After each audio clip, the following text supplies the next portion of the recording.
Okay, I think we can get this meeting started. I'll call the meeting to order. This is the CRT Wheelchair Repair Council, and uh, just a little housekeeping. We did get the final report out to the legislators on Friday, January 10, and we have a bill out. Brianne, do you have the bill number? I do not have the bill number Okay, yet, but we should so have that it's soon. pending. It's pending. Yeah. We'll share that with you once we have it. Um, and also, sorry, I apologize for the reports from NSM and New Motion coming out late. We were still working on getting the fillable form over to both Gary and Diane. So that's on me. So but moving forward, we'll move back to getting the reports to Brianne. A week before the meeting, and she will, when she sends out the meeting notice, she'll send a reminder.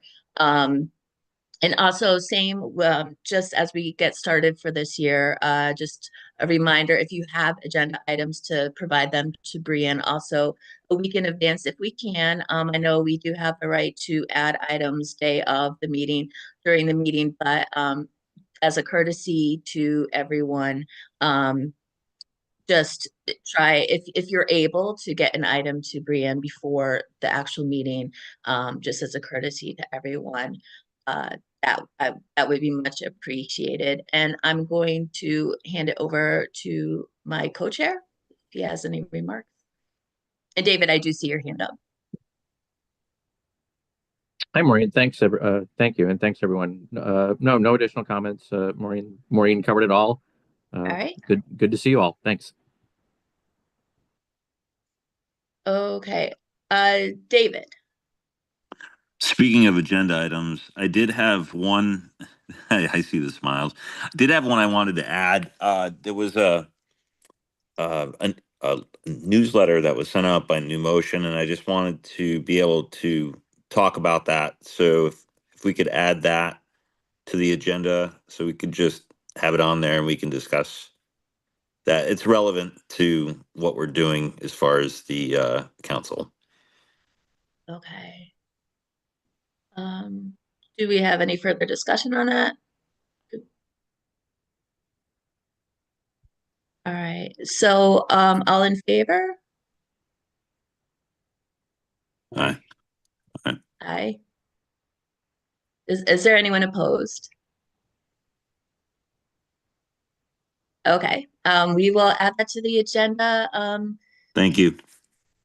Just looking, can we do that after the OHA report?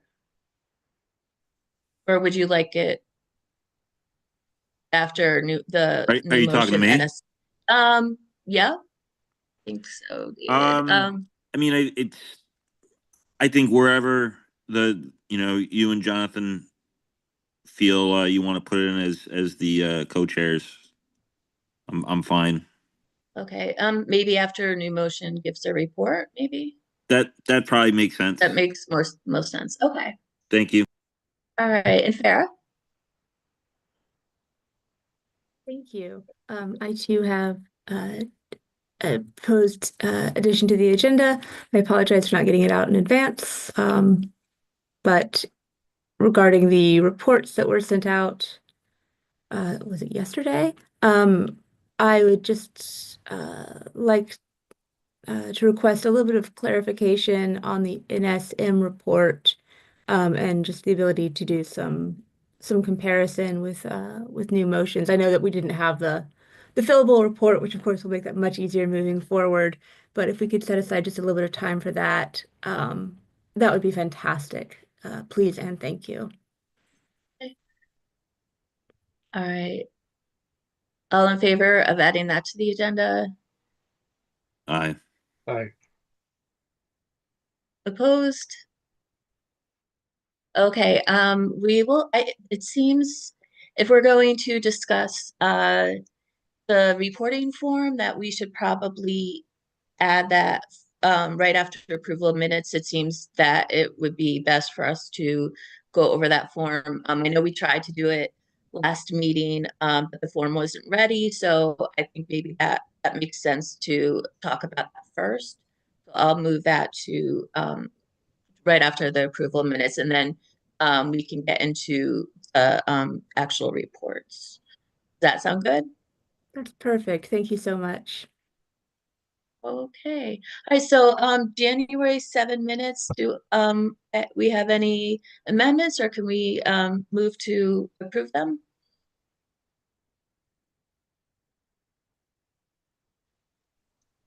If no one has anything, I'll move to approve the minutes. Um, second? I'll second Maureen. Thank you. Okay, all in favor?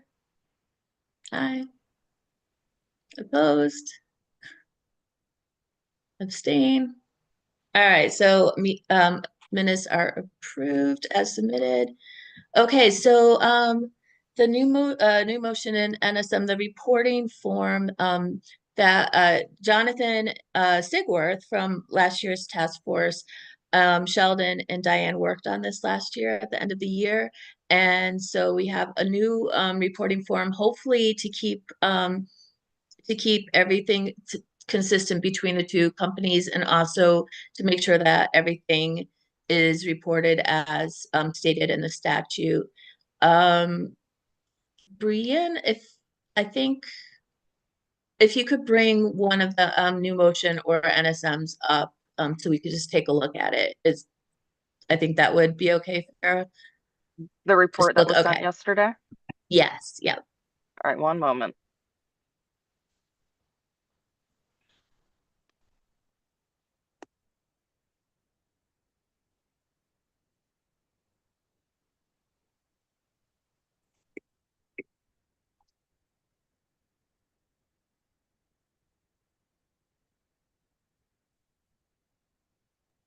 Can everyone see the report?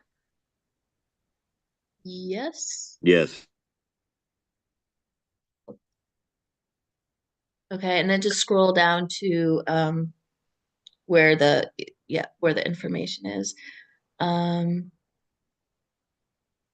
I think that top section is pretty self-explanatory. It's just the information for each company, and then here's where we might have questions.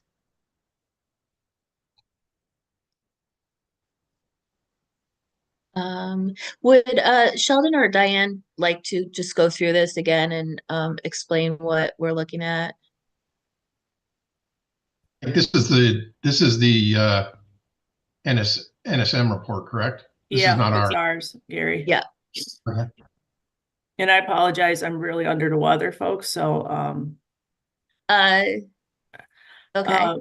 yeah, so the first columns where it says min, max, and average, those are the requests from the advocacy group, and Sheldon can back this. They wanted to know also calendar days, even though the bill is in accordance to business days. They made that request on there. And granted, it's a little bit of a more manual process for us to go back between the two systems to look at this. So that's what those are for those first three columns. The actual bill has the language in accordance to the business days. So the ask was what min, max, and average percentage of the total in compliance, which you'll see in that percentage of total to what the bill, and then the far right percentage compliance if we're at fault per the bill language. So it was looking for how many of these did we not meet within, responding back to the consumer, et cetera. And I also gave another written summary just to kind of go where we were at fault on something, and the next attachment just to be a little bit clearer. So that's why you've got two things, not just the number report. I also put an attached summary report where we're at, because I know staffing was asked and stuff like that from before. So what you'll do on that top part, that's the one for did we respond back within one business day to the consumer when they called in for a repair. That one is less, I mean, there's only 3 that we missed of the 373 orders that did not get responded to within one business day. So when you see that summary, when you go down to the next section on this, where it was the evaluation, for the repair conducted? Was it in the home or the medical facility? If we're talking nursing homes, basically.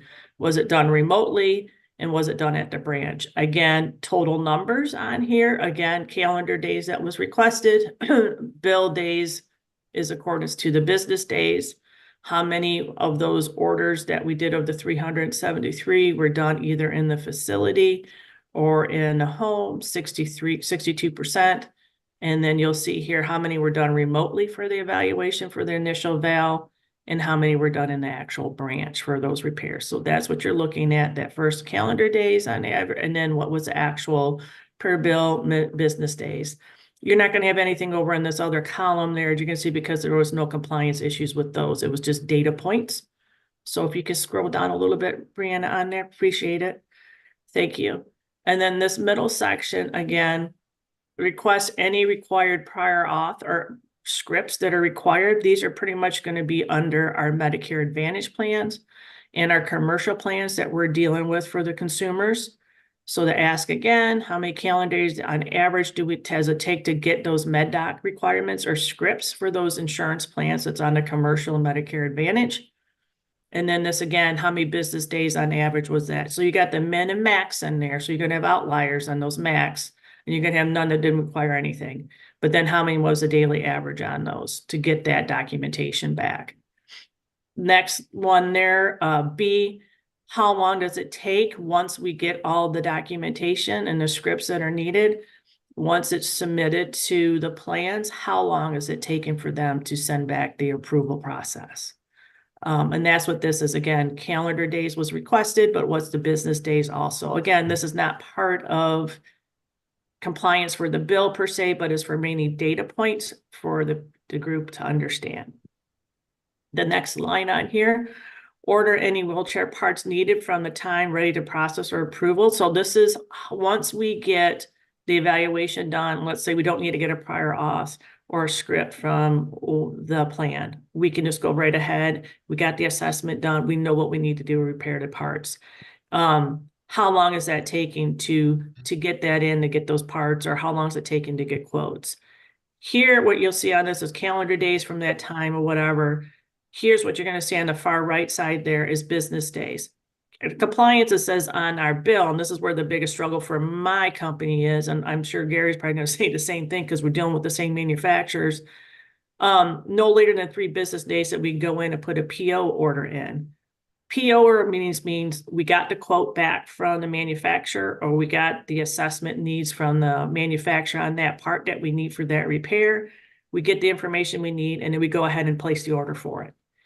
This for us has been a struggle, and I talked about this last month, and I'm going to talk about a little bit more detail when I get to my summary page. But that's what this one is. Like, it's basically says no later than 3 business days. We got to get a PO in to get those parts ordered to get them in.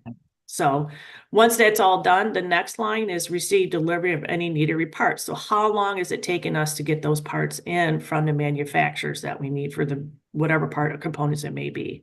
Again, this is calendar days and then business days. On average, once we do get them, it's taking on average about 7 business days to get the manufactured parts in. And then the last part is the compliance basically to the bill. So this is your 10-day window that you're looking for after all the above is complied. So again, you guys requested calendar days, even though that's not part of the bill. The bill is about business days. How many of these were completed in the home? This is kind of tells you home being home facility or the SNF, the nursing home, because they wanted this group together as the same. And then how many of those were in or not in the home? And then the next one is remotely repaired. What percentage of that? And then the last one, how many of those were actually done in the facility? So for us, of the 373 orders that we had in January, 365 of those were repaired in the client's facility or in their home. And of those that were not in compliance to the 10-day window, whether it be up above, reasons for that, how many of those was not in compliance? So we had a total of 70 orders that were basically at fault for us, either because of the timing of scheduling or getting to the person's home or the facility, didn't coordinate with the 10-day, or what's really leaking up to our problem is really manufacturing, quoting, and getting some things in. So there's some scheduling stuff that's not happening as fast as we want. And then, so if you look like the month of January, basically you have an 82 or 83% compliance to that. Now, my February numbers are better than that, but there's holiday time after this. I know why we're at this point. That's what my summary is on the next attachment that I did. So that's how that is lined up, and that's kind of how it'll form. I mean, I'm going to stress this. The first 3 columns on here is just a request, not part of the bill. The other 3 columns is what bill compliance language is.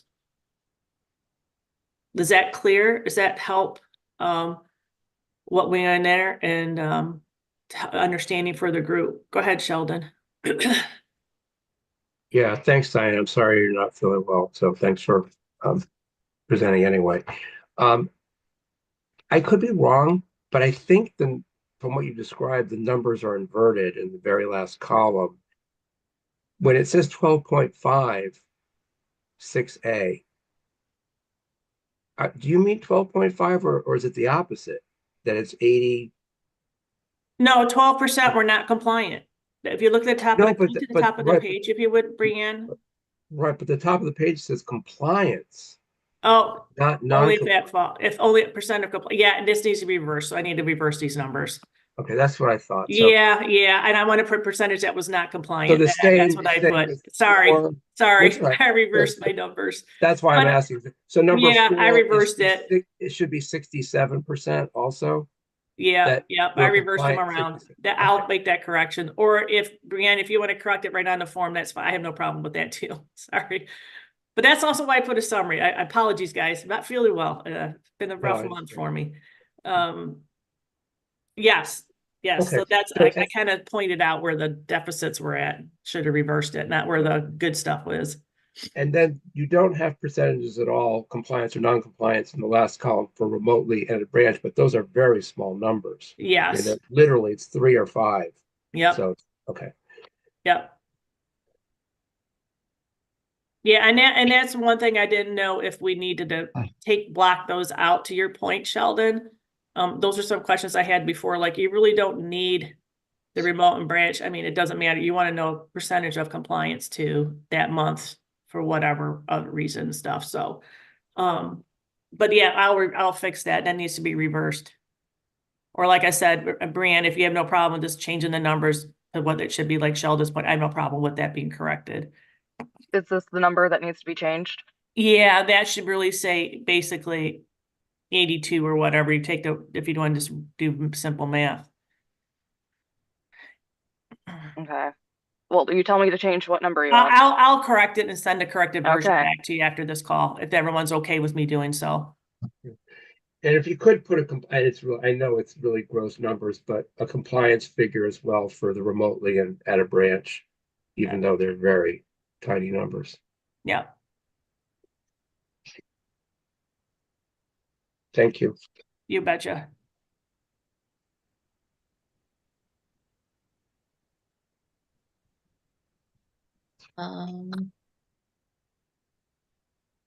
David, do you still have your hand up? I can't find you. And I don't see David's hand still up. Farah. Thank you.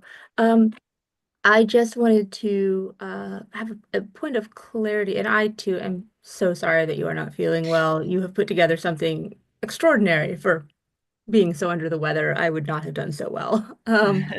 I was looking at the numbers from July through September, where it looked like you had about 438 orders, and then just in January, 373. I just wanted to clarify that those are correct numbers. Yeah, it And jumped quite a bit. We had quite okay, a bit of orders that came over, and not quite sure where it's coming out of the woodwork on, to be honest with you. That's a great question, because I looked at that too and went, holy moly. yeah. And we've had a major jump in December into January, and I'm looking at my February numbers right now, and we got more. Not wow. quite sure. I'm looking next at that, if it's our heritage clients or not. That's a question I had for the team, and we seem to be getting a lot more coming to us, in which just, yeah, Yeah. I had the No, it same was a big jump. question. Yeah. Yeah, no, I appreciate you providing that point of Mhm. clarity, because I had done a lot of medical data nonsense and Yeah, an yeah. extra number is easy to drop in there. Yeah, and it's not a good timing of it. If you'll see in my next summary, if you, I don't know if you want to just go right into our reports right now. You know, right now I've had couple of vacancies too that we had in our marketplace right now, and going into this month too, I'm a little concerned, even though February numbers are looking better. We've had new processes and stuff. So if we could pull Brianne that other summary, I want to make sure, because I know this was an ask, right? I just kind of summarized what was already in that report for you guys. My biggest concern for us that we have some span of control is our quotes from our manufacturers. So when we, just to give you guys the background and process, I think we discussed this before. And I'm Gary, if yours is different, please interject here. But typically when our field team is out there, they'll look and see something, they'll spec that out. They see something that needs to be repaired, depending on what it is, and they'll go to the manufacturer. When we do that, we either send an email directly to the manufacturer, or we have, you know, some spec entry teams that also get some of the things and send it off to the manufacturers. Once we do that, we're waiting to hear back from them with quotes, basically. Here's what this part is, here's how much it is, here's what you got to put in, or if they have to configure something differently. Our team is getting back to us too slow, meaning they're taking on average 5 days or so, like that. So once we get the eval, in order to be compliant with how the language of the bill is being written out, we're not meeting that. Put your first PO in within 3 days after eval. That's how it's written. So we're automatically right now averaging 3 to 4 day losses, which means once we finally do get it, we got to immediately turn around and schedule that repair within a day or two to get it in. And sometimes that doesn't work, right? So it doesn't work with the client schedule. It doesn't work with the schedule what's already out in the field that day. So that's where we're seeing right now that's a deficit for us to try to manually override that. So what you'll see if you go down a little bit on this summary page, if you would, Brianne, thank you. You know, we added a spec entry PO managing person now, another admin person that we put to kind of work with this to try to get this better. And we're talking with the manufacturers. I'm actually here down in Dallas right now, getting ready to go over to MedTrade to talk to some of our manufacturer reps that are here about this conversation. We've already had some meetings with them saying we got to get this faster.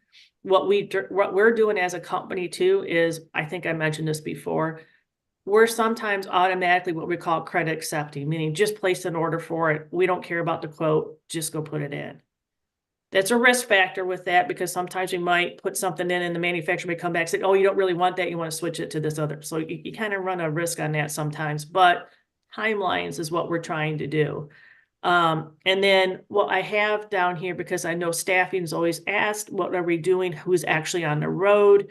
Who's, you know, working in shops? You know, I'm kind of giving you guys our dirty laundry a little bit because it keeps being asked each meeting that we're doing.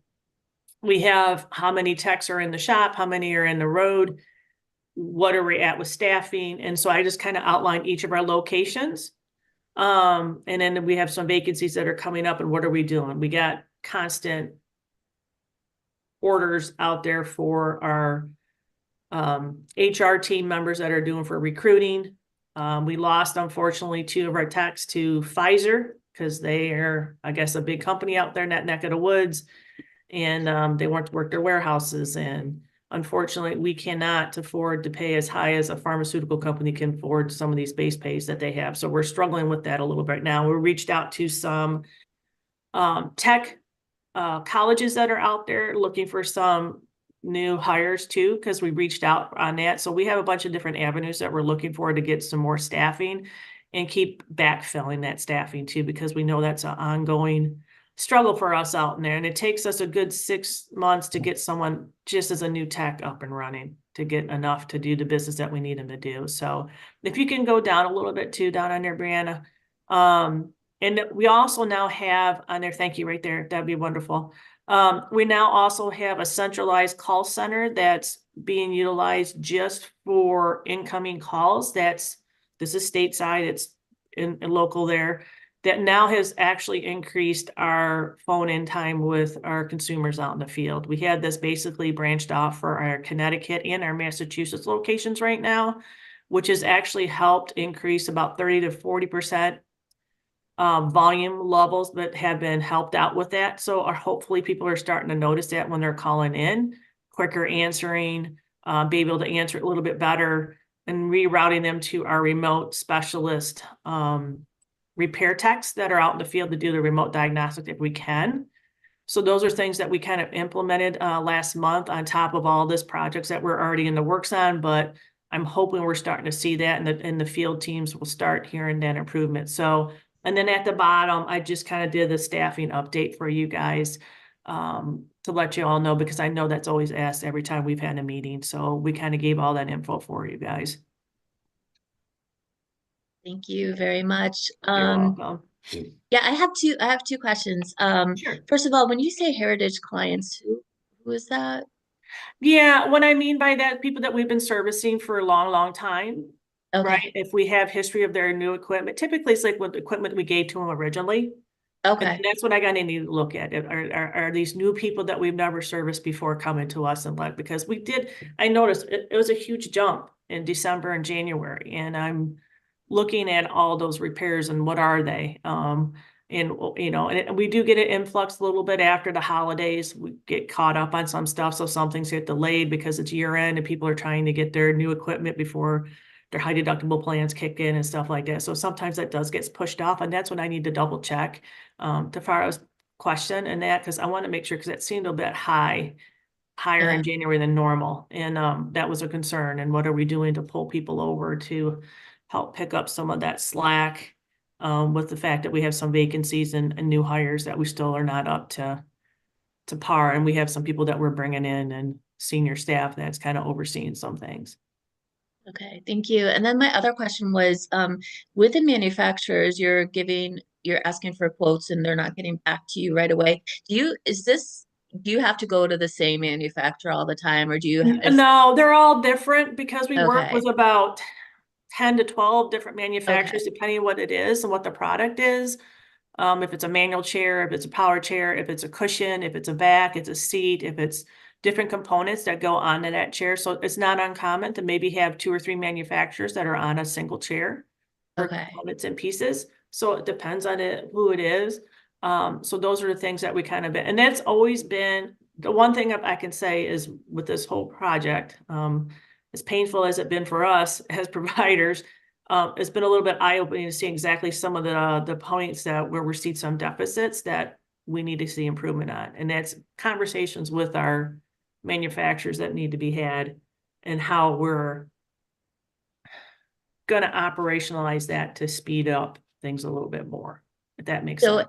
if so if you needed a motor for my specific chair, would you really only have one company to go to, or could you send out Typically, multiple? yeah. If your base chair, meaning the chassis, your motor and your framing, typically if it's a Quantum or if it's a Permobil or if it's, you know, whether it's a Sunrise, whatever it may be, that's your main chassis of your chair. Typically, those are going to be the same manufacturer that you're going to. It's just whatever component part that you're other doing that typically gets fixed in there. Or if there's electronics, sometimes electronics there can be a little bit more tricky depending if you're trying to see exactly what it is, if it's software re-up needed, or if it's actual component hard pieces, if you want to call it hardware versus software. Those things can be a little bit different depending on what it is.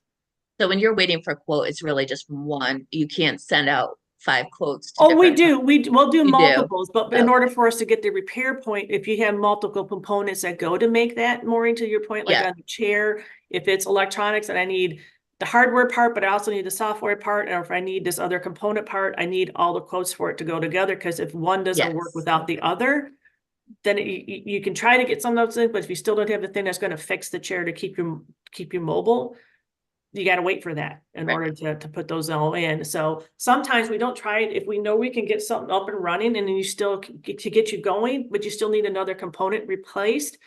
A lot of times we'll try to do that. This means another second stop. That's all. And sometimes if we have that piece on the shelf that we can do it as a loaner until we get your new one in, we do that often too. If we have it, you know, like if that, you know, sometimes we have bits and pieces. We get 2/3 of the parts that we need to fix that repair. We might have to loan an armrest or a joystick or something until the new one comes in for you to replace, which is not uncommon. I mean, people forget we don't just do full loaners. We actually loan out parts at times to keep you guys mobile. Thank So, you. yeah. And I see, David, you have your hand up. Is that it, Maureen? Sorry, I don't want Yep. to. Yeah. No. Oh, I was curious about going back to the staffing levels, and you said you had 2 or 3 open positions. Were those Yeah. for on the road technicians Yeah, or? well, yeah, they're on the road, and so that's why we're fast and furious. We're constantly, ever since all this started a year and a half, 2 years ago, we started putting out, we don't take down our hiring signs, David. Let's just put it to you that way, because techs are hard to get and hard to keep. There's a high turnover of them. And so we're constantly hiring. But right now we lost one of our really good ones, and just bums me out because he's been with us for a while, but we just couldn't compete with what he got. He got a deal he couldn't refuse. When you're getting when you're getting people applying and interviewing, I mean, maybe it's getting too far into the weeds, but like, what's the amount of people do you think you get applying for these jobs? I mean, is it how difficult, or like, what are the numbers? We'll get I want to say not decent. I would say a fair amount. So let's say we'll probably get 10 applicants for an opening. Well, the one I just talked with our HR department the other week, well, we had 4 that came in for interviews, and then we had 2 that were moving on, and then they didn't pass the background checks. And that's not good. And so we're also looking for people that have a little bit of experience, hopefully. And if not, then, but we're doing all that. So I would say we get down to 2 or 3. And then, like I said, we just had one that we hired, we thought was going to be great, but he's not working out. So we're going to have to let him go. And that's part of the process. It's just what we're dealing with the labor pool that's out there too. But and people are going to say, are you paying up? We adjusted 3 or 4 times already this year. And again, looking at it and then seeing what's in the marketplace there, what are we competing against? And there's some things that we looked at and had the conversations around that. And like I said, we increased rates a number of times already in this past year. And we're looking again if that's what's going to take. But we got to get people that are willing to stay. I'm just curious, what's the going rate now? I want to say we're like around 25 starting. That's without experience. Okay. That's for road techs, David. No, not the warehouse people. That's a little different. Right. Someone that's just coming in to learn, and they're a little bit low, maybe a couple dollars difference. But no, we've increased. And then if you have more experience, of course it's higher.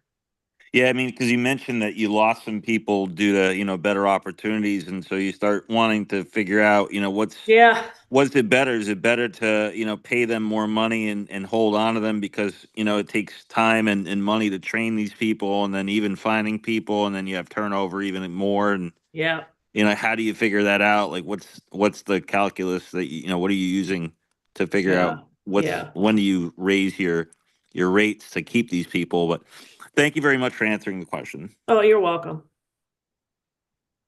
Is there any other Diane, ones? Go ahead. just one quick question. When you were talking about getting prior auth, was that for Medicare or commercial plans? commercial? Maureen, Okay. it'll be well, keep in mind, even with Medicare Advantage plans, Medicare, even if you're a fee-for-service Medicare, you got to have a current script on file that's good for 12 months. So if we get a call in, we got to make sure we have that on file. If not, we're going to have to go to the doctor's office and get a current script that's good for the next 12 months for repairs. So that's part of the timeline. And then if someone needs a prior auth for the commercial or some of the Medicare Advantage plans, depending on the dollar value, once we assess what it is being repaired, we have to go in and submit for authorization for those. So that's, the only one that you guys don't have to do that for right now is your straight Medicaid clients. So those, we don't have to do that. That's why you're going to see those are going to be much faster timeline turnaround, because we don't have to get those things. Okay, Sheldon. Just to that last thing. So the law prohibits prior auth by Medicaid, but also by fully insured plans. And I know, we were given data that most plans now in Connecticut are not fully insured. Right. But But when you said commercial, you were referring to the Private pay, so if their primary insurance is Aetna, UHC, commercial plans, so you gotta think your mix. So most of your clients in Connecticut, 60% of them are dual, meaning they have Medicaid, Medicare, and then 40% have commercial insurance. Right, but I'm just saying that the commercial insurance prior authorization is not allowed for commercial insurance unless it's self-funded. You have a lot more than you think there, Sheldon. No, I understand that, but I just want to Yeah. make sure that what I really want to make sure is that there's compliance by the Mm. industry. That is to say, if they're commercially insured and they're fully insured, then they have to comply with the ban on prior auth. Yeah. Whereas if they're self-funded, they don't. Yeah. Okay. The other question I had, just to clarify, is I really appreciate your breaking down the staffing, not just like the total numbers, but even by shop, by the two locations, and then telling us, a little bit about what's happening, which is really, really helpful. But just to clarify that for the data you gave us for January, even though you are losing, one's a surgery leave, one is going to be unavailable for 2 weeks, one is going to resign, but Yeah. you did have them for January. So you did have like Yep. 13 at the Newington branch and 4 at the Yep. Miami. Yep. Yep. And we still, like I said, struggled with some of those timelines on some of those things that we see the numbers, and that's why I'm spelling out. But right now, even I looked at my February numbers, and I'm at February, first week of February, we're at 87% compliance. Last week, it looks like we're at 85% compliance. So we're kind of hanging around that number right now in the 80s, it seems to be.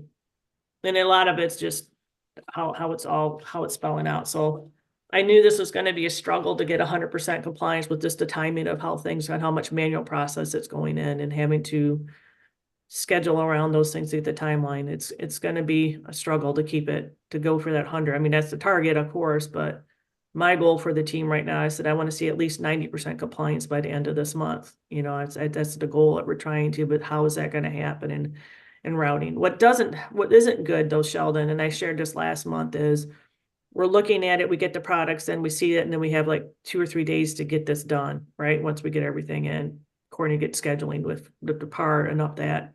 And there's so many times I've had 4 or 5 techs in the same area, right? Because in order to get compliant, they're on top of each other, which is not good routing, right? It's not efficiencies, but it is what it is. And that's what we're dealing with.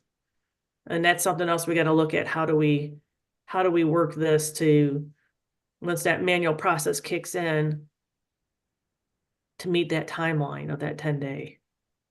We're getting close. I mean, when you look at our average days though, we're probably 2 days off when we're missing it. So it's not like we're a weeks down the road. We're literally missing it by a day or two for those ones that did not meet the 10-day window, which for me is encouraging. But again, it's a very manual process. I mean, if you see what I'm doing on a daily basis on our internal team and the people that are manually managing this, I have so much IT stuff that I'm doing right now to get this done in Connecticut to get those days. But then again, like I said, it's not the most efficient, but we're doing it. We appreciate it. I could remember this wrong, but I thought when we were talking about the last time we were presented with data, which was the October meeting, it wasn't broken down, the non-compliance for the 10 days versus non-compliance with the 1 day and things like that. And it was, a fairly high number. But I thought you said, and tell me if I remember this wrong, I thought you said that if you only looked at the 10-day, it was compliance was about 95%. If you look at when we don't, if I was to take out like I'm counting in there one, the scheduling doesn't work for our facilities too, though. So like if it doesn't work with that, we were hitting right around 95%. But when I put in all those other dates and times, we're only at about 82 to 83% compliance. So I'm going to say now, if I just go and pull everything out and I start looking at, well, this is the reason why we got this. If I did not have my PO situation, I feel like we would be in the 90s. but I don't have my PO situation the way it needs to be compliant. We're missing that. If I was to take out the timelines that we're waiting on, if you look at that, Sheldon, it's adding 3 days every single damn time that I'm missing it, right? On average, some are shorter, some are longer, but on average, it's 3 days that I'm getting added to that I should not have to have for us for scheduling.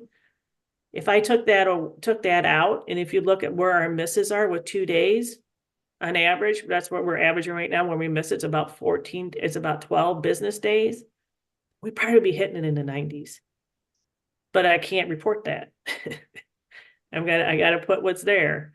Because I'm sure you'll call me on the carpet if I miss something like that. So I want to make sure we're putting out there what it is, and we're looking at all of those numbers. And like I said, it's a detailed manual process.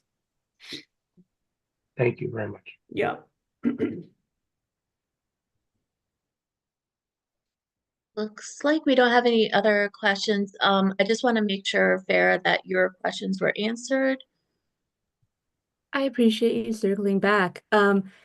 Yes, I believe they were. I'm just looking back at my notes real quick. Yeah, I think that these were all answered very sufficiently. Thank you, Maureen, and thank you, Diane. I appreciate the work you've done. Right. Good. So if there are no further questions on Diane's report, and thank you, Diane. I hope you feel better soon. We'll move on to Gary's report from New Motion.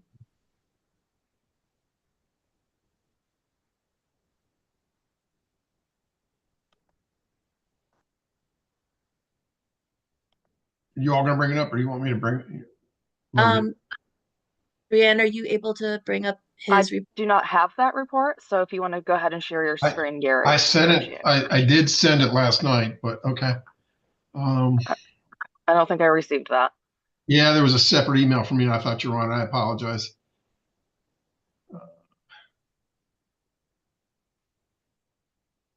Bear with me. I've got several screens up here. Can you all see that? Oh, let's see.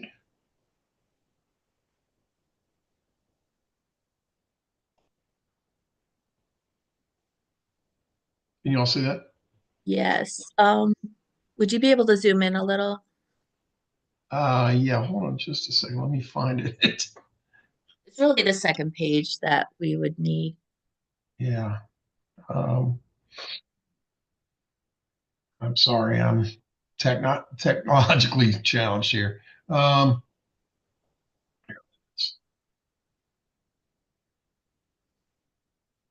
that better? Yes, thank you. Okay. I'm going to forego the going the column by column because I think Diane did a very good job of describing what each column meant. And I will preface this by saying, we had the same challenges in December and January. Specifically in January, we were down 2 technicians.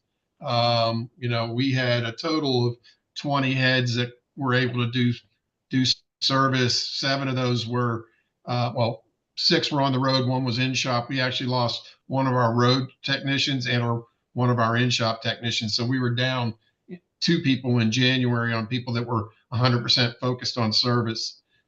We have now replaced 1. So we are back up to 6 that are dedicated, 100% service techs. And we were making it up with some seating techs and other folks trying to fill in where they could. But we also saw a delay, in January, and as sort of a result of year end with our manufacturers, the same delays that Diane was speaking of with getting quotes and getting even product. We saw some delays in product coming in from the manufacturers. They're now coming back down in January, so that impacted our overall performance. I'm gonna go in here and show our evaluations were done. 42% was done in the field, in a home or a medical facility. 35% of our evaluations were done remote, and 22% were done in the branch. And then as we go down, The critical ones here, request any prescription or prior auth. You can see our min, max, and averages on those on both calendar and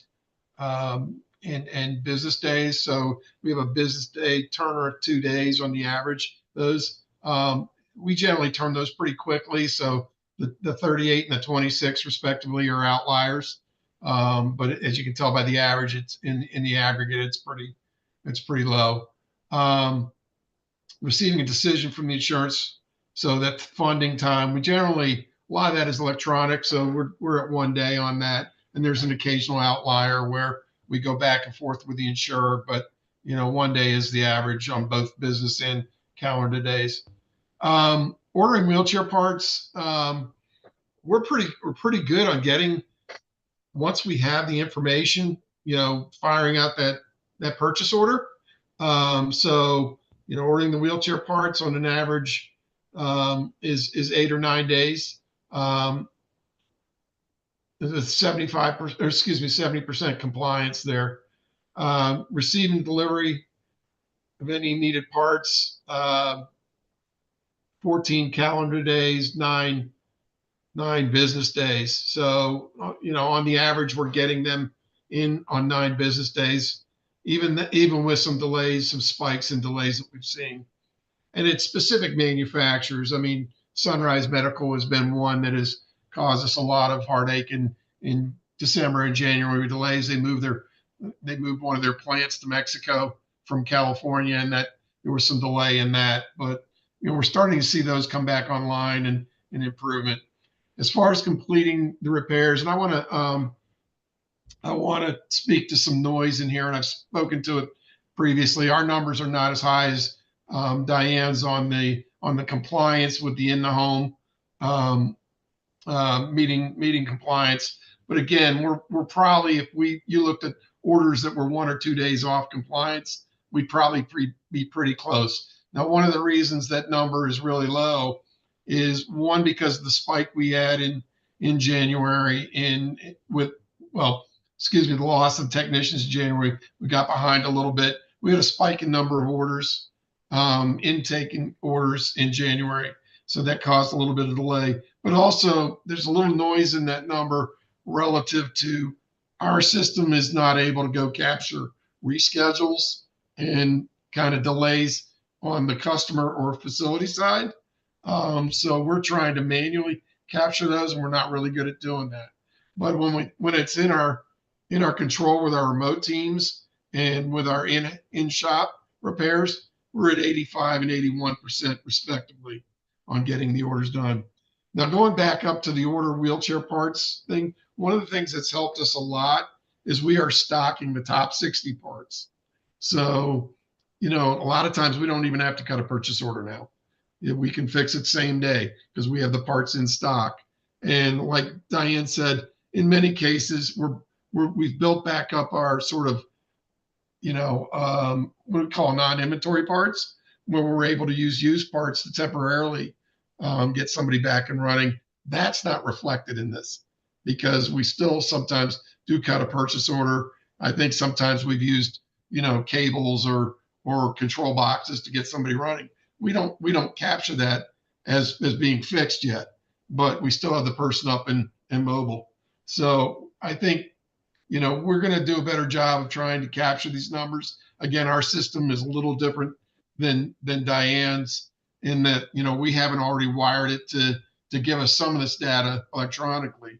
It's a manual pull. So, it's only as good. And I literally got this last night. So I apologize because we were trying to scramble to get people to manually check these orders.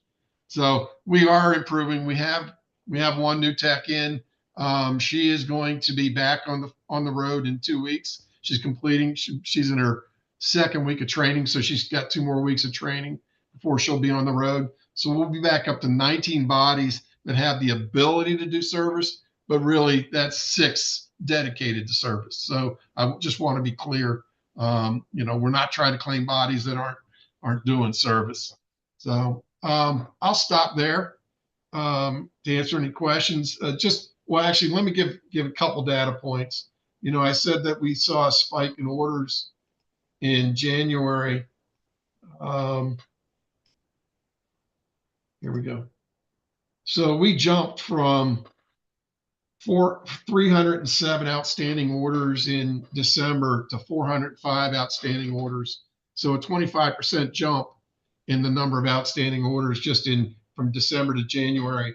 And then, we also completed more orders. So we jumped, orders completed were 407 up from 300. So even though we were chasing some increase in new orders, we kind of stayed with it from a volume standpoint, but from a days standpoint, we slid back a couple days. But again, we're looking forward to having that new tech on board. We currently are much better in February.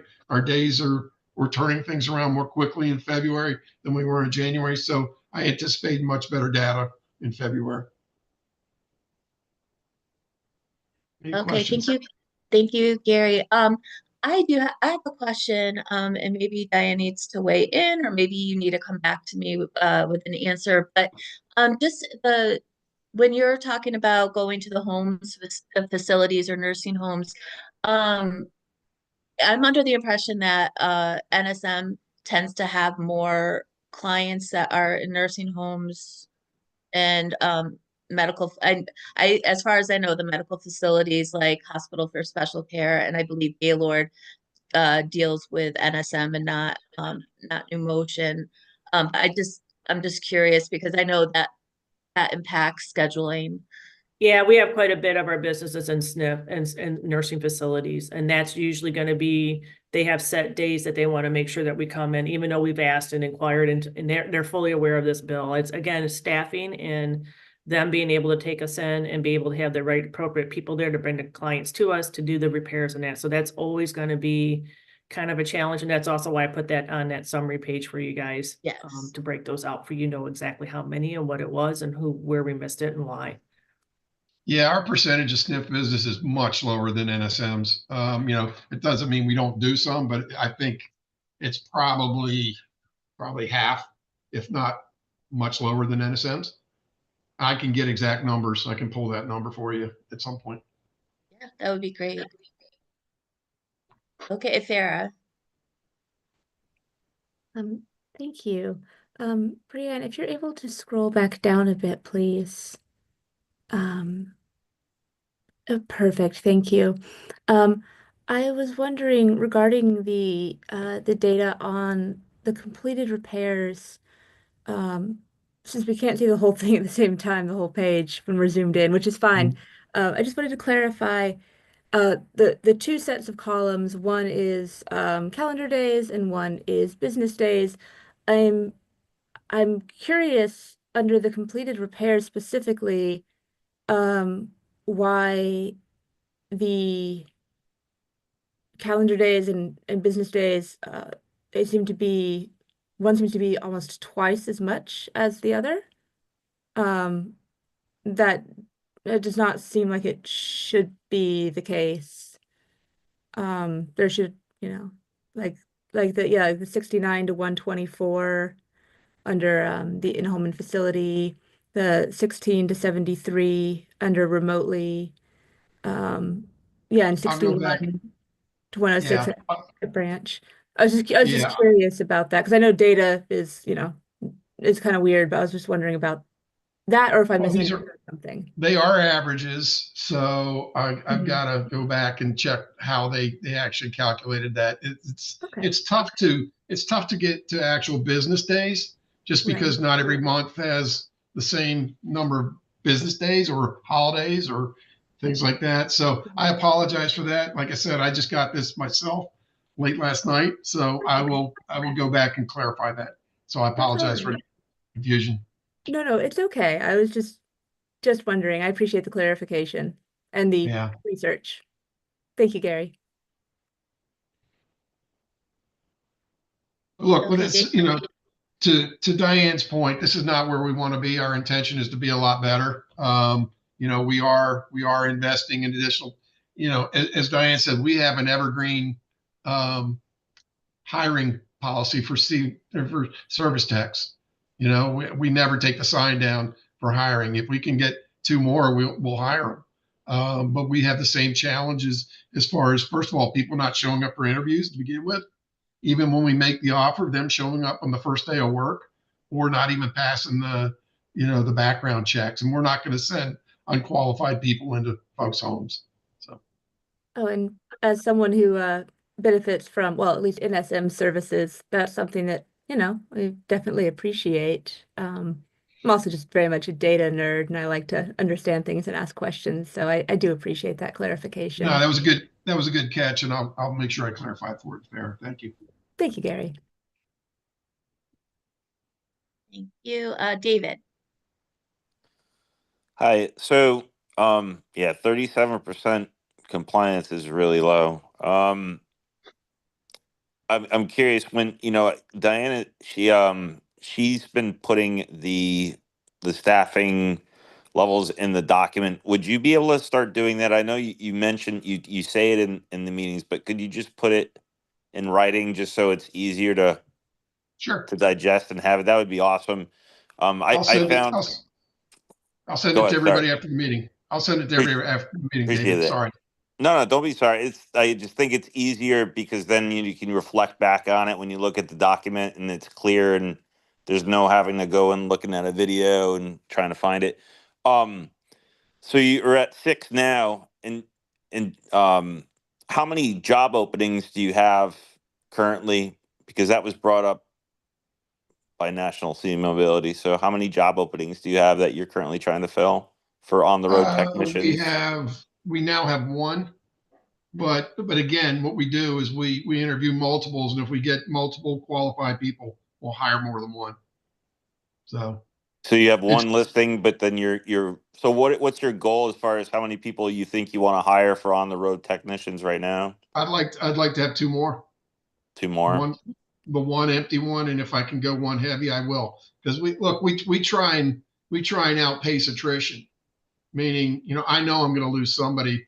We lose, maybe 17, 18% of our service techs on an ongoing basis. So we have to try and stay out ahead of it. So, we're constantly hiring and constantly trying to hire, in some cases going heavy. I started that back in July when we first having this conversation. And I went up to 20 bodies, committed to who could do service. And we dropped down to 17 in December, and now we're back up to 18 here in February, and I would be happy to add two more. So, so you also brought up how you're not able to, I guess, pull out information when people either cancel or they're not able to, I guess, meet the preset time, and that may affect your number. That's possible. But also the way you use your routing data and the way you, I guess, set up the appointments, because we don't get the time and date. We get the call like the day before, or we get a text or whatever. And so and this goes back to being more, I guess, accommodating to people with their scheduling to get an appointment. I think it'd be helpful and it would increase your numbers if you're able to work more with the consumer to make sure that the time that you're trying to set up through your routing software works with the person. I think you would increase your numbers, and that's been talked about. I've talked to some of your staffing, one of your staff people about that. And I mean, is that something you're going to try to work on? Because I really do think it would increase your numbers. Well, the routing software, the routing mechanism allows us to get more stops in a day, which allows us to take care of more customers in a day. If somebody can't work within the time frames, yeah, we try to be flexible and try and work with it. And like I said, we have multiple techs on the road. Sometimes we'll take a tech out of what is the most effective route to take care. Or if somebody's hard down, we'll definitely do that. But I'm not going to apologize for using routing software when in the end, it allows us to see more people in a day and allows us to get more customers done. I understand there's a level of inconvenience, and we'll try and adjust for that. we are flexible and we will be flexible. And if you speak to our folks or in house, they'll do everything they can to accommodate. But we're also trying to get more stops in a day, which is more customers in a day. So if I have a tech that's running from Western Mass or what, I don't live up there, so the geography is not fresh in my mind. But if we were running people across the state 2 hours away or something like that, and we're only seeing 3 customers a day, we'll never get caught up. So we try and accommodate, but we're going to try and be more efficient to start with. Well, hopefully you can get that number up because 37 is Yeah, really low. I would, in all honesty, David, I believe that number is closer to 60. If I went back just from my knowledge and being in the industry for years, I know what patterns are. We definitely want to be higher than that. I'm not accepting that number as okay. But there is noise in that number. We would love to be up in the 80 and 90%. And I will tell you that if we add the technicians we're hoping to add, we'll be up there. Thank you. Thank you. Okay, Sheldon? Yes. Thanks, Gary. I also noticed the same thing that Farah noticed about the number. It's not the difference between calendar days and business days under the 6 complete repairs. It's not a question of averages. It says, honestly, it doesn't make sense because if it's calendar days is 46, business days would not be 17. It would be roughly 5/7. And all of your other numbers are like that. They're like 5/7. These numbers are just honestly wrong because it doesn't make any sense to go from calendar. So if you could maybe talk, you said you talked to your folks that there's something wrong with this. If you can get it fixed. Yeah, no, I don't disagree, Sheldon. And again, I got it literally at 5 o'clock last night. I forwarded it. I didn't have an opportunity to really scrub it. So I will go back and do that. I apologize. All right. So the second thing I wanted to ask about was the staffing again in terms of apples and oranges. So, or apples and apples. Diane was very clear and laid it all out in writing, and I appreciate that you said you would start providing that in writing as well. But very clear that for January, it's dropping a couple now for the reasons she lays out, people being on leave or leaving, but it's 17 techs actually doing the work. From what you said, it was for last month, it was 18, but you also said that's not really 18 because there's only, I think you said 6 that are actually full-time techs. And so what I'm trying to get at is, can you give us some, I guess it's like the analogy would be full-time equivalents, right? So in other words, Diane actually has 17 full-time people doing that and have been doing it for January.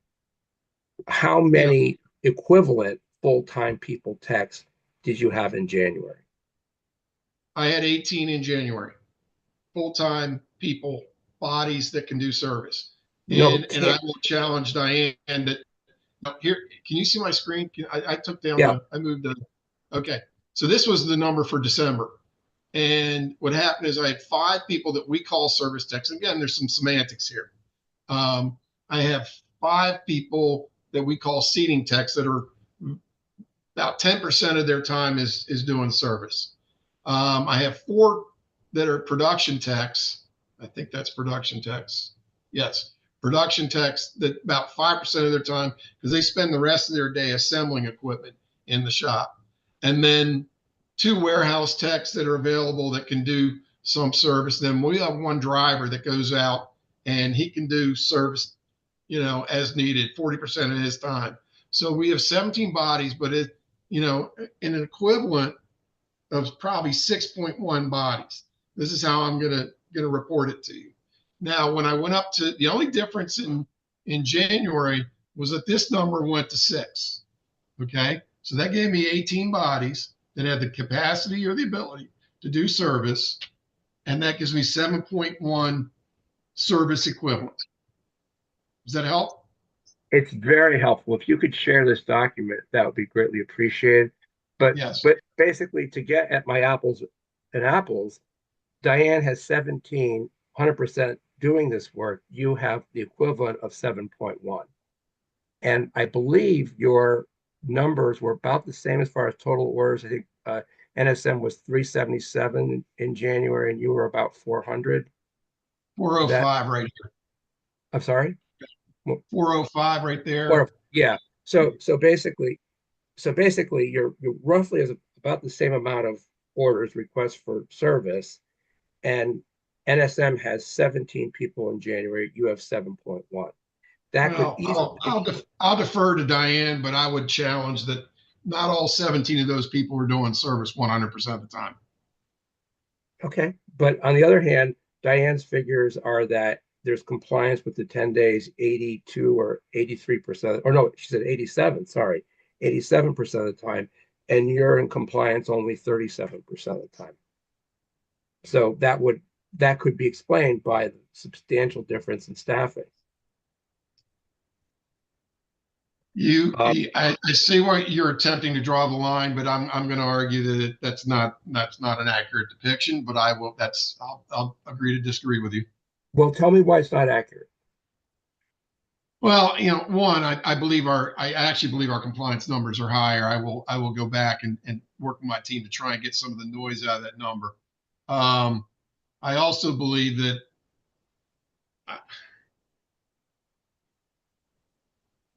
Yes, we can. I'm just going to say we can do better. I'm going to do that. I don't want to discredit anything that's being presented here, other than the fact that I'm giving you the numbers we have, and I know that I have enough resources. We had until December. We had brought our. Let me see if I can pull this up. Until December, we had brought our outstanding. Can you see this graph? Yeah. We had brought our outstanding service orders down considerably. We saw a spike in January. Okay. So this tells me we were sufficiently staffed to cut into the backlog. And then as I look at our completed orders and our progress every month, we were knocking down the backlog. So, I believe we were sufficiently staffed. Now, losing 2 techs in between November and December, that's what drove this back up. So if I hire those bodies back, that'll enable us to get back on the path of bringing this backlog down. And then we look at things in the sense of intake to completion, and I'm on the wrong page here. Intake to completion is from the call to the actual completion of the order. We knocked it down to 28 days in November. When we lost techs, we went up to 30 days and then spiked to 36 days in. And now that's all orders. Okay, that's intake to completion of all orders. And we spiked up to 36 days in January. Again, by adding the additional techs that we're trying to hire, we should be able to get back down into the 20s. So I feel like we've got the right number of bodies. And again, I think, I would challenge Diane to kind of give a percentage on what each body does of service. But I believe, we've got sufficient staffing. Well, thank you, and thank you for sharing this. This data is extremely helpful. With regard to the 37%, the last time in October, you also made that claim because the statistics were terrible then too for the in-home compliance with 10 days. And you said the same thing about how, you think there's noise and it's not really accurate. But, NSM has been doing this and they're not begging for dispensation because they can't seem to get their numbers right. I'm not asking for dispensation. I'm asking for understanding. And the issue is I have to go back. Diane already had that programmed into her system to pull that information the way you wanted it.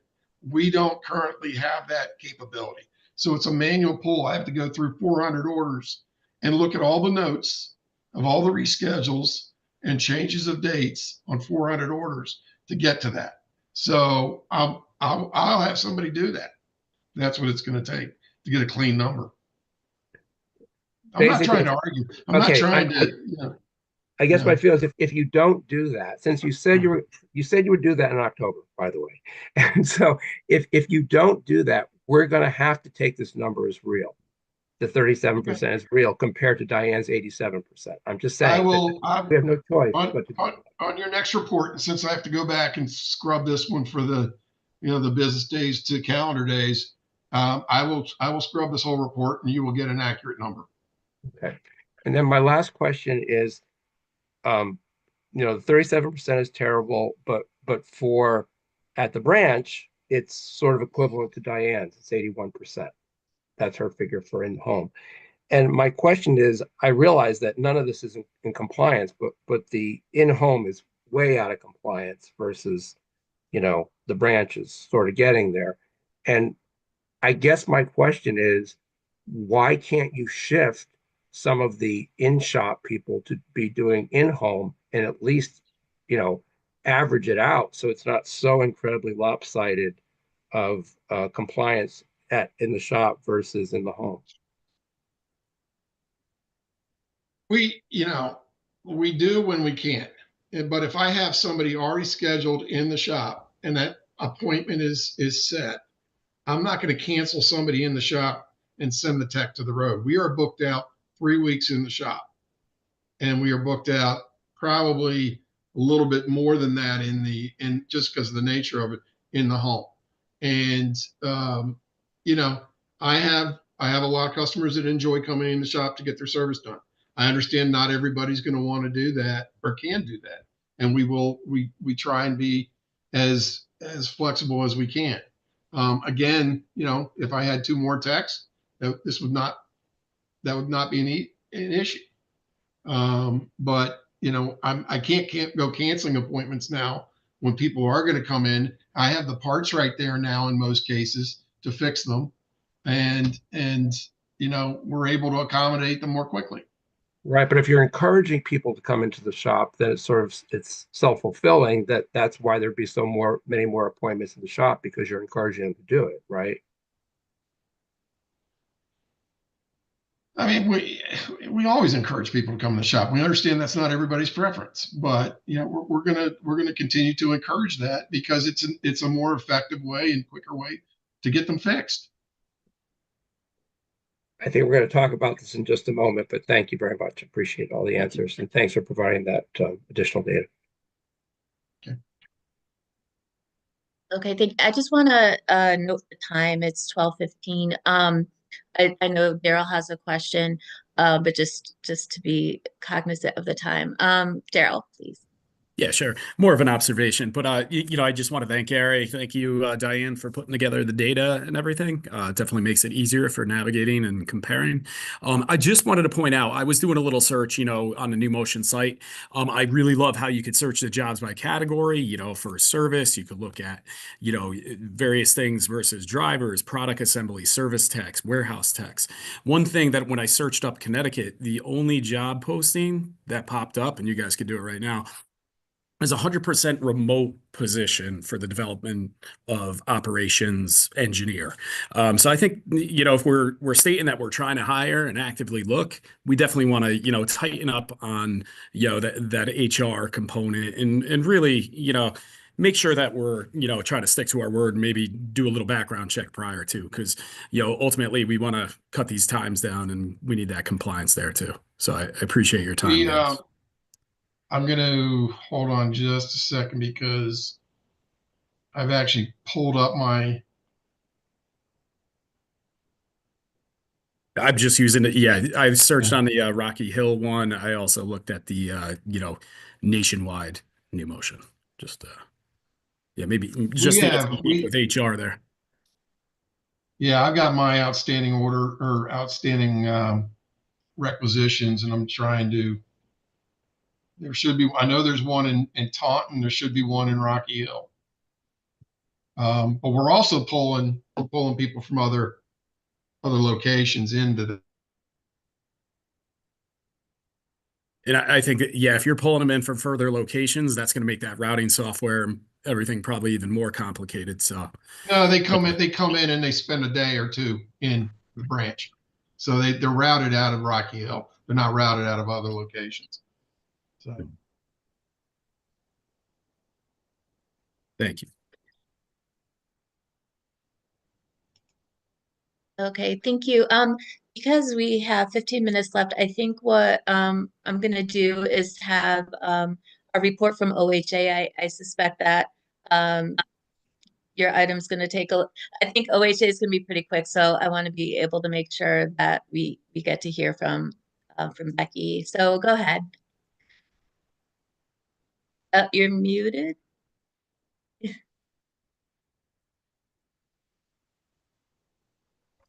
Hello? Yeah, we can hear you. Okay, good morning, everyone. I do have a few updates from OHA. The first thing is that we're redoing our website. We've been updating all the forms, and one of them being a very specific wheelchair repair update. So that form has been all redone.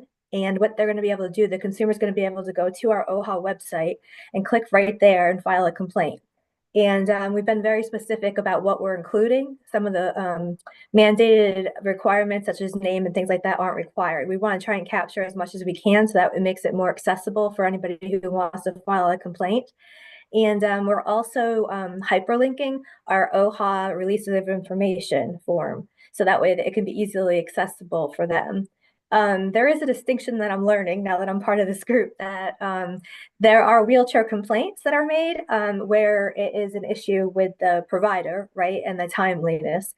But there's also issues where it has to do with insurance and with the pre-authorizations and the like. So we've separated those two out. So if it becomes an issue with insurance, it becomes an actual OHA case.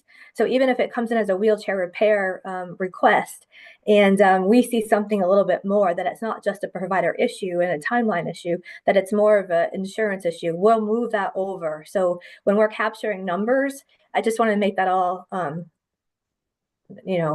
put that out there rather, so that you all become aware that those numbers, it may not sound like we're getting a lot of wheelchair requests, but we are in a different light. So over the past month, we have received one wheelchair report repair. And so that's been added to my case list. So I'm reaching out to her.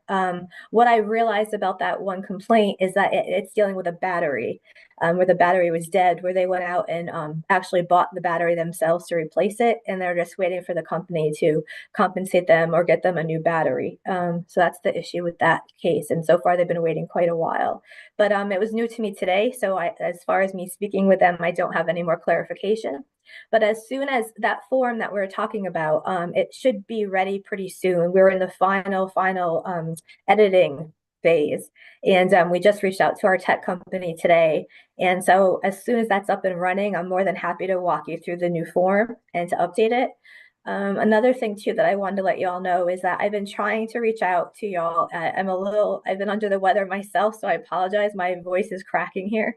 But I want to try and get to talk to all of you on a one-on-one basis. So I'm putting the invitation out there. I'd love to get to know y'all now that I'm new to this council, and just understanding the background, or why certain forms are the way they are and the like, and how I can better help you on all avenues, from providers to advocates to anyone that's part of this council. I'm putting myself out there, and I'd love to talk to y'all individually and see how we can make this a great success. And I'm open to any questions if you have any.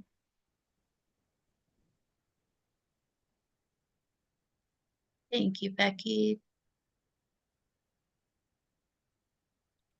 Does anyone have any questions?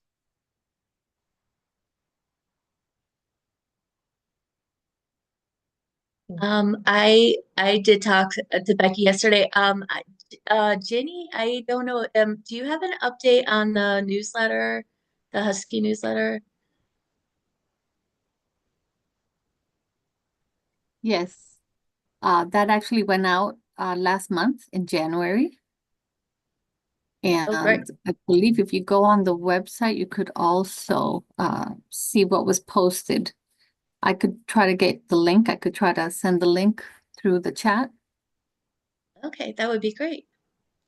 Thank you. Thank you.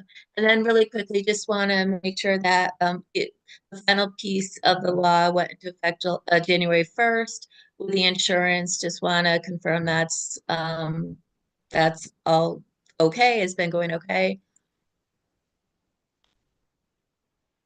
I guess that would be Jim.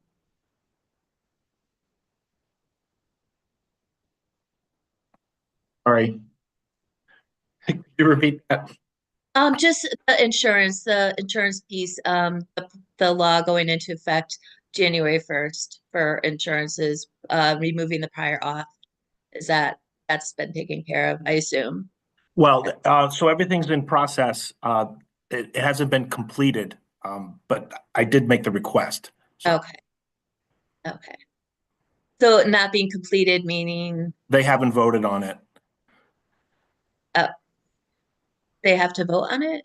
Wait a minute, I'm sorry. So Start the over. law going into effect, the part of the law that went into effect January 1st, Yes. removing the prior auth.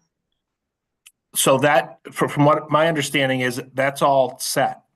Oh, okay. That's all done. So there was another change where we wanted to, I think I sent an email around. I thought that's what you were talking about. No. Okay, we're good. Okay, well, thank Okay. you. Welcome. Okay, then I'll hand the floor over to David. You had a question with something with new motion. If Sheldon can pull up the newsletter, that would probably be helpful. Do I have rights to do that, to share? Can I You mean, do. I do have rights? Okay, hopefully I can pull this off.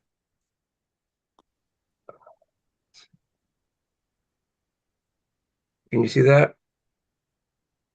hold on, it's coming up now. Yes. There you go. Okay. Yeah, so this is the newsletter that I understand went out on February 12th. Yeah, Broadly. yeah. So it goes into, I don't know, where's the part that we were talking about, the repair stuff in home repair versus the 10-day thing. Right, it's right there. I blew it up, so because I thought this is what you were talking about, is the hour in-shop service program, that bullet.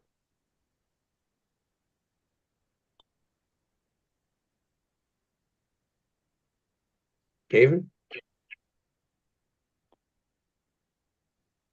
Right, just go over what just it talks about like the 10-day. It's not go I'll talk read about it. what we talked about. Yeah, you read it. I'm going to read it. It should be on every screen, but it says, but this is under mobilizing. Actually, it's very early in the newsletter, and there's 3 bullet points. And the middle bullet point says, our in-shop service program expanded to operate out of 103 locations, servicing 92% of customers. We can schedule in-shop service, bolded letters for the following words: more than a week faster, and bolding, than in-home or in-clinic service. And in 2024, we completed nearly 50,000 in-shop service events with a, bolded again, customer satisfaction rating 30 points higher than non-in-shop service. That's what it says. Offer the option, and it is quicker. It's just by nature. Could I respond to that, David? I know this is your issue. Go ahead. That's fine. Yeah, but that's completely self-fulfilling. The reason, what you're encouraging people to come to the shop because it's faster in the shop, which is true because you've chosen that. You have an 81% compliance rate at the branch versus 37% in home. You've chosen that. And then you're using the fact that you've chosen to staff things that way to argue, to encourage people to come into the shop because they can get service faster. There's a letter that went to NSM about the same kind of false misrepresentation given the law. And a letter went from advocates to NSM, and they have stopped doing that. Are you going to stop putting this misrepresentation in here? It's one thing to encourage people to come to the shop because they might like to, and it might be their choice. But what you're saying is, it will be faster if you come in here without you're noting that the law requires 10 business days. So I guess first question is, are you going to take this out of here? Are you going to stop doing this, at least for Connecticut people? I know this is a national newsletter. And second, we've asked this before and you've said no, but I'm going to ask it one more time. Are you willing to put just the fact of what the law requires in your newsletter so people know? I will take that back to the people that put this newsletter out and discuss it. I'm not going to make a commitment either way on it because I'm not authorized to make that commitment. Now, I'm going to interject, Gary, on your behalf here. Sheldon, that was a voicemail that was on our NSM. When you call in, we give all those options. That's a national voicemail when someone called in that they've got that letter on. And we took it out of the Connecticut because of that. But in his defense, Sheldon, I'm sorry, if we can get people to come into the branches, of course we're going to want to, because it does save time. It does save finances for us too, you know, in the scheme of things. So, I mean, it is as a business practice, I don't feel comfortable you dictating him how to do their business, because it is all options. I understand what you're saying. You're skewing to make it look like you don't do in home. That's not, but I'm going to push back a little bit in his defense on this, even though it's not our newsletter. We have the right to run our operations and say, here are the options. And if you're saying we can't put those options out there, that's one thing. I mean, I want to be really clear here, because this is starting to get a little bit dictation of our business when our business is, I'm not going to go down that rabbit hole, but I'm not feeling great here and I'm getting a little bit raw, but I mean, come on. This is a national letter. It's national business. It's trying to capture everything. We have accommodated to you guys on stuff that's not even in the bill. And now you're trying to dictate how he can run their business. I'm a little bit taken back by this. I appreciate it, Diane. And I 100% agree with everything you said. And look, you know, we still do probably over 70% of our business in the home. Okay. We still do over 70% of our service business in the home. We try and do everything we can to get as quickly and as effectively done. There's no doubt that doing business in people's homes is more of a challenge than doing it in our location. We now have the top 60 parts in our location in Rocky Hill. I can't send every one of those parts on every van around every part of Connecticut. But when somebody comes in and I can fix them in one day, I think that's a win, Sheldon. So let me respond to both of you. First of all, I apologize, Diane, you're right. It was a voicemail that everybody was getting, saying you were encouraging people to come to the shop because it'd be faster, which is exactly what it says here. So it wasn't a newsletter. But the thing is, it's one thing to encourage people to come into the shop. It's another thing to encourage them by telling them it will be faster, and which is true. But the only reason it's faster is because you've chosen that as a business decision. So you've bootstrapped yourself into it. The bottom line is a letter went to NSM, and probably a letter should go to your boss, Gary, cease and desist, saying this in a newsletter to the extent it goes to Connecticut people. It's not dictating anything. It's just that you're not in compliance with a state law.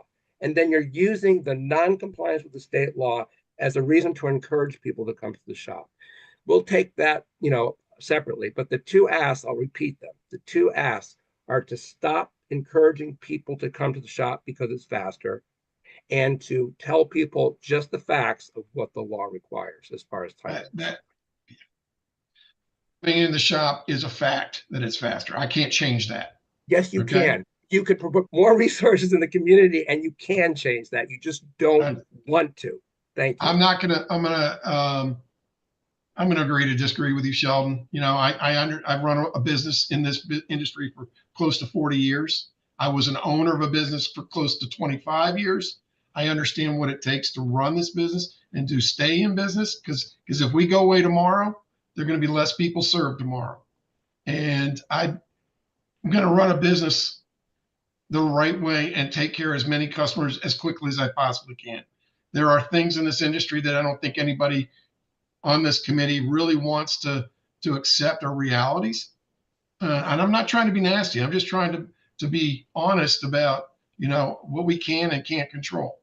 I can control us being better, and I'm doing that every day. And I know we aren't there yet, but we will be. And but for me to tell everybody in the country, or to stop telling everybody in the country that something is available that allows them to be serviced more quickly, I don't think my boss will agree to do that. I think we're just asking for Connecticut. Okay. But we have to conclude this call. If we need to continue this discussion next month, we'll do so. But I do hope you would take that into consideration. And because the customers don't have notice of this law, I could see where it'd be confusing getting this newsletter. I got this newsletter as well. I could see how it might be confusing to the customers. Our next meeting, do we have a date, John or Brian, for next meeting? I guess it's Brian that we work around your schedule. I don't think we've confirmed that yet. But So TBA? yep, TBA. Okay, TBA. And we do have to go because Brian has other things to do, and I'm sure the rest of you do as well. Do I have a motion to adjourn?